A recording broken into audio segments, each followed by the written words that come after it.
tunaondoka. Sasa kuondoka sio shida. Shida unaenda wapi? Unajua unapoenda wewe mpaka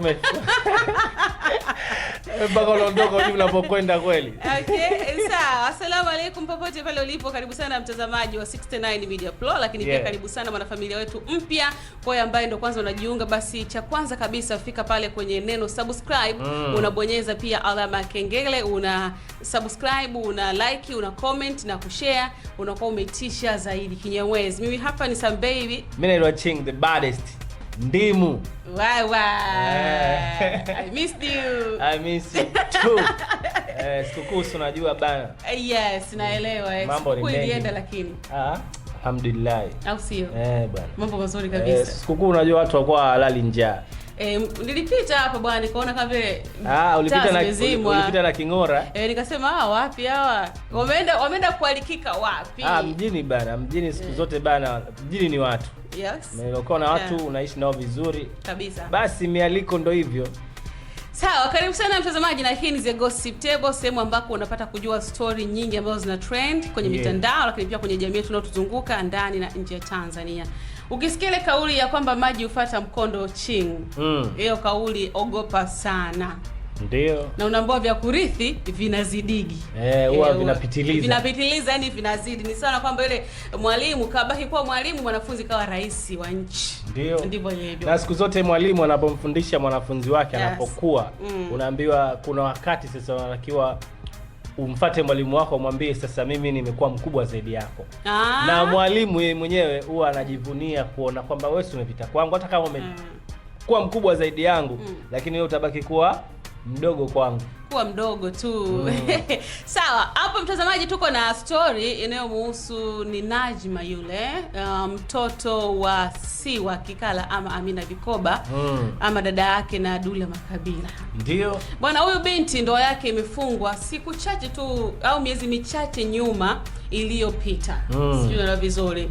Na baada ya ndoa ya mama yake kuteteleka, mama yake naye kuvunja ndoa yake, mimi nasema watu walimzuria mtoto wa watu. Unajua ile maneno huomba, walizungumza baadhi wakawa wanasema sijui tunamwombea mtoto asifate kwa mama na kwa mjomba wake. Maana yake Dula Makabila naye kwenye ndoa hatulii. Ndio. Dada ya mtu naye ambaye ndio mama yake na binti naye hatulii. Kwa hivyo story imekuja kwamba binti huyu ambaye ni mtoto wa Amina Vikoba amevunja ndoa yake bwana. Na amevunja ndoa yake kwa ujumbe mzito. Aliandika vitu vingi bwana Ching. Natamani ni visome hapa ili mtazamaji aweze kusikia na kuelewa. Kupitia ukurasa wake wa Instagram, Naji wa mtoto wa Amina Vikoba alichapisha ujumbe mrefu ambao unaelezea maumivu, visa na mapito aliyopitia kwenye ndoa yake, na kutanabaisha kwa kusema kwamba sasa ameamua kujitoa sehemu moyo wake haupumui.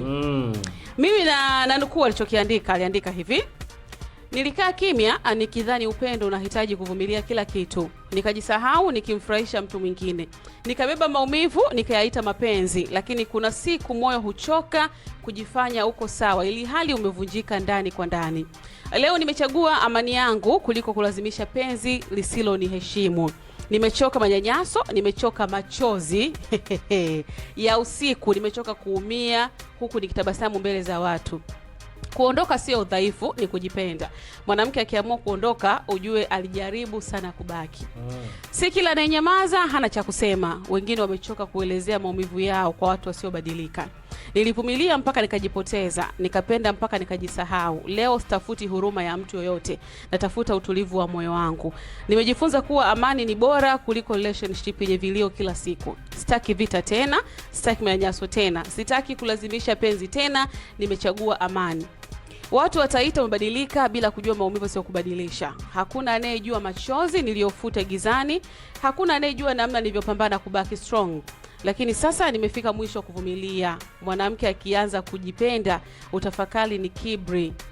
Kumbe amechoka kuumia. Nimeondoka sio kwa sababu sipendi, nimeondoka kwa sababu nataka kuishi kwa amani. Nilikuwa napigania ndoa, yeye alikuwa ananifundisha maumivu. Nilikuwa natafuta upendo, yeye akanipa manyanyaso. Sasa nimeamua kujitoa sehemu ambayo moyo wangu haupumui. Wakati mwingine kuachana sio mwisho wa maisha, ni mwanzo wa kujirudisha mwenyewe. Sitailaumu tena kwa kuchoka wala sitajilaumu, na maana hata moyo una kikomo. Huu ni ujumbe ambao ameweza kuandika huyu mtoto wa Amina Vikoba ama anko wake na Dula Makabila. Story ndio iko hivyo. Najma ameamua kuyatoa ya moyoni. Kwa hiyo it means kwamba Najma naye kwenye ndoa yake pia kuna magumu ambayo ameyapitia, ndio maana ameamua kuachilia mbali. Na kama tulivyosema mwanzo hapo, Amina Vikoba kipindi kile tunazungumza yeye ana ndoa ngapi? Ana ndoa, tusema ana ndoa ngapi? Tatu. Yes, kwa sababu ndoa ya kwanza ni ya huyu babake na Naji, akaja ndoa ya pili akaachana naye huyo si Mnyakyusa wake. Ndoa ya tatu ndio ya juzi. Na sijui kama kuna nyingine, ninavyosemekana kuna nyingine tena inakuja. Maisha yanatakiwa yaendelee kikweli. Yes. Na kwenye swala la mahusiano na hasa mahusiano ya ndoa kuna watu wanastahimili vitu vingi sana. Yes. Ustahimilivu unakuwa ni mkubwa sana. Na kuna baadhi mtu anatoka nje ya nyumba yake lakini au akiondoka mumewe huwa anajisikia faraja, anaona kama nyumba iko huru. Umeelewa? Lakini kuna wakati pia mtu anapotembea labda barabarani kwenda kufanya harakati za kawaida huwa anafikiria vitu vingi. Kama ulimsikia hapo umemnukuu anasema alishastahimili kwa muda mrefu. Yes. Umeelewa? Maana yake hapo hatujui, lakini inaonekana hapo mwanaume ndio alikuwa anamfanyia vitimbi ambavyo mpaka kafika wakati kashindwa kuvumilia, kashindwa kuihendo ndoa, ameshindwa kuisujudia ndoa. Umeelewa? Dakika za mwisho anataka moyo wake nawe uwe na amani, uwe na faraja. Umeelewa? Kwa sababu kama kustahimili amestahimili sana. Yes. Kama uvumilivu amevumilia sana muda mrefu. So imefika wakati na yeye kuona moyo wake pia unataka kupumzika. Moyo pia una time unachoka. Ndio. Kuna wakati fulani moyo unakuwa una pressure.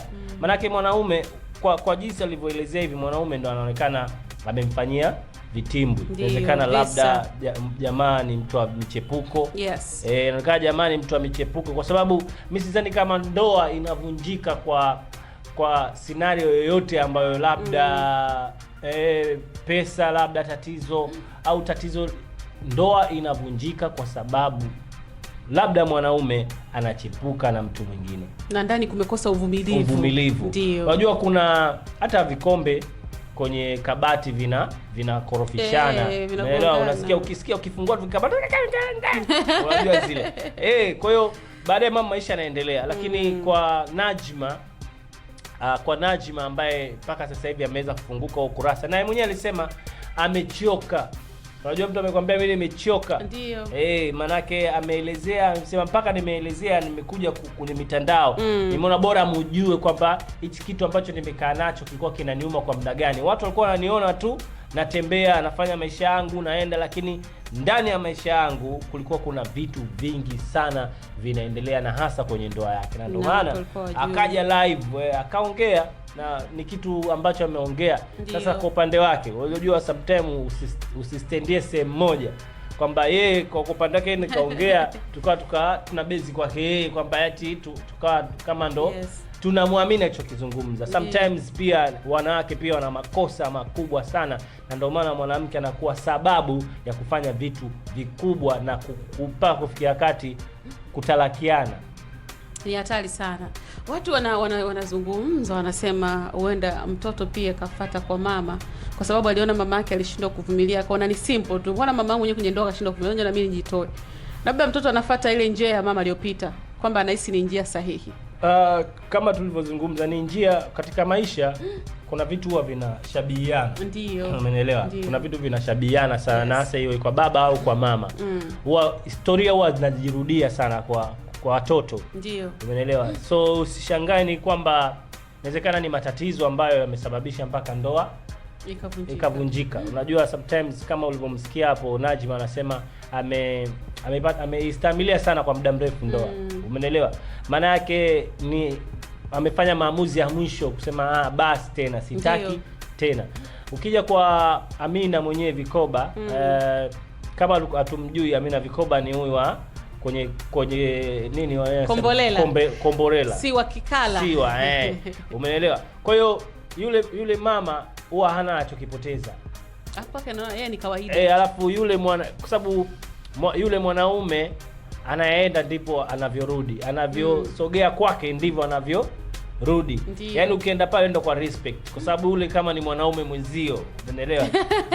Kujua kuna wanawake wanafanana na wanaume kwa tabia zao, unaelewa? Ukimsikiliza, ukiangalia pia sauti yake ana base, umeelewa? Lakini hivi ukianza ule uchangamfu wake, charming, the way jinsi alivyo, ni mtu ambaye akupayuka maneno, ni mtu ambaye yuko very. Kwa hiyo kuna wanaume inawezekana pia kuna ile couples bado hazijakaa sawa kati ya Najma na huyo mtu, lakini kwa Amina Vikoba, kwa tabia yake inaonekana hamna mwanaume ambaye anaweza akamchanganya. Sababu si hata Dula alisema kwamba dada yangu ana tabia ya kupenda kupanda wanaume kichwani. Yaani yeye sio kuambiwa tulia. Yaani yeye ndo amwambia mwanaume tulia. Ile ni tabia yake. Sasa unakuta sasa umpate mwanaume anayeendana naye kama ina, ndio maana inakuwa sababu sana ya ndoa zake za nyuma kuvunjika, kwa sababu kama Dula Makabila hapo ameshaongea kwamba anamjua dada yake, si mtu wa kushuka. Umeelewa? Na siku zote mwanaume ukimpandishia yani mwanaume ukimpandishia, yani moja kwa mwanamke unampandishia mwanaume, maana yake hapo kuna mawili. Unaelewa? Kuna mmoja anaweza kazidiwa ubavu. Kuna wanawake wanawadunda wanaume zao. Yani moja kwa moja chezea ngumi moja amazing. Ureshi kabisa, kwa sababu kutokana tu na zile tabia ya mwanamke na jinsi alivyo. Kwa hiyo kwa Najma yuko sahihi, inaonekana pia anafuata. Unajua kuna vitu vingine ukiambiwa unafuata na kama nuksi. Ni kweli. Kwa sababu kutokea kweli. Maana yake unaambiwa huyo mamake kaachika ndoa 6 au ndoa 3. Na yeye tuone, maana yake tayari mshaanza kumtia nuksi. Na vitu kama hivyo vinakuwa sio kitu kizuri. Tuseme tu kwamba vitu hivyo vinatokea kwa familia. Kama ni nature ya vitu ambavyo vinatokea. Lakini mara nyingi sana huwa tuweke katika vitu vizuri kuliko vitu vibaya, kwa sababu vitu vibaya, unajua kama wewe umemwona kaingia kwenye ndoa, alikuwa anataka kukaa kwenye ndoa milele daima. Ndio. Kwa the way anavyoongea. Kwa ameshajitoa, sio kwa kulazimishwa. Kwa maana hapo mpaka kaamua yani mimi mpaka hii ndoa hii mpaka nimefikia hatua hii, ni bora tu nimevumilia, nimechoka, bora niachie ngazi, kuvuja kwa pakacha, nafuu kwa mchukuzi. Mawatego utakuja. Kuna nani Christian Bella alishaongea, anasema mwanamke Christian Bella au Linux I think, mwanamke mjinga ataivunja ndoa yake mikono yake mwenyewe. Sasa huyu sio mjinga huyu. Huyu unaonekana hivi tu, unajua kustahimili ndoa ambao unanyanyasika. Tulia miezi michache. Kunyanyasika sio kitu kidogo wewe. Yaani wewe asikwambie mtu bora ugali dagaa kuliko bora ugali dagaa kwenye amani kuliko wali nyama vitani. Kwa sababu hata huwezi kuula vizuri. Sasa yeye bora alivyohamisha majeshi yake akale ugali dagaa kwenye amani. Sawa, kauli ya Ching ni kauli moja ambayo unaweza kutafakari kwa uzito sana. Bora ugali dagaa kwenye amani kuliko wali nyama vitani, maana yake unaweza kaweka tonge la nyama mdomoni, maana bomu linalipuka na nyama yenyewe hata isifike kwenye tumbo, ndugu yangu. Sawa, story ndio iko hivyo. Tulikuwa tunazungumzia Najma, mtoto wa Amina Vikoba ambaye ameolewa majuzi tu hapo. Harusi yake ilikuwa kubwa na Amina alitamba sana, ameozesha. Tukasema mashaallah, basi huyu mtoto na yeye kwenye ndoa yake akadumu. Siku basi na yeye mambo yameenda ndivyo sivyo kama ilivyo kwa mama yake, na watu wakasema huenda mama yake ndio sababu, lakini kwa upande wa Chingy anasema mama sio sababu, ila binti kaona ayatoe maumivu hadharani, basi abaki na amani. Unajua kuna wakati bora huyo ulopangiwa naye sasa hivi kwa wakati, kumbe moment ni njia tu, ni mapito. Yaani ni moja kati ya mapito, kama akakutolea nuksi bwana mimi nishakuolewa. Inawezekana hapo akitoka hapo katika maisha hayo na mumewe, akitoka hapo akapata mwanaume ambaye mwenye kumjali na kumthamini. Yes. Sometimes inakuwa unaolewa kwa mapito, tutoe tu nuksi. Ila kweli. Kuna watu mimi sikufichi, mimi nisha experience ndoa ya mwezi huu mmoja, na hiyo ndoa huwezi amini, kuna wakati mpaka mtu unalia. Kuona hii mwezi mmoja na mtu anawezaje? Kumbe yule mtu ambaye anataka kwenda kuoa alikuwa ana kitu, alikuwa ni mwizi, kibaka, umeelewa? Kwa hiyo yule mwanamke alimwamini. Unajua wanawake mioyo yao nyepesi sana kumwamini mwanaume, na hasa wanapopoa maneno mazuri. Bwana mimi nitakuoa. Umekutana tu mwezi mmoja pili, ngombe mimi nataka kuoa. kumbe mwanaume hana kitu chochote. Ndio. Ni mwizi tu ambaye anazunguka nini watu wakafanya nini, wakafanya hiki, wakaalikwa watu, maandalizi, dakika za mwisho ndio mwezi mmoja tu imekufa. Hatari sana. Noma. Sawa, tunamaliza hivyo bwana Ching. Nadhani sasa tuna la ziada mpaka kufikia hapa, si ndio? Yeah. So ndio iko hivyo na tumekujuza hayo. Kwa wewe ambaye unaweza kuwa unatamani kuchangia maoni yako, basi andika comment yako hapo, lakini kwa wewe ambaye bado hujasubscribe, bonyeza alama ya kengele, andika na subscribe kwenye YouTube channel yetu 69 Media Pro. Lakini kubwa zaidi, unaacha comment yako hapo, unaacha like yako hapo, lakini pia una share na watu wote wanatupata kwa uzuri zaidi. Kwa hiyo ambaye mtumiaji mitandao ya kijamii kule Instagram na tufollow kwa jina la 69 Media TZ. Of course ukiandika hivyo utakuta na page yetu pale. Yep. Una like, una comment, una view, inakuwa ni vizuri zaidi. Lakini pia Facebook andika 69 Media na TikTok andika 69 Media. Tuko live na maisha. Ni wewe tu ku like, comment kitu unapenda na nini. Yep. So lakini pia ukisubscribe kwenye YouTube channel utapata notification na inakuwa fresh kinoma kabisa. Bana, Gossip Table, habari za Mbeya, ndo sisi tumefika hapa na tunamalizia hivyo. Au kuna professional? Wewe ni professional. Na wewe pia professional. Quiver. Bana. Sawa, tumaliza na neno lako Ching. Bora ugali dagaa kwenye amani kuliko wali nyama vitani. Bana.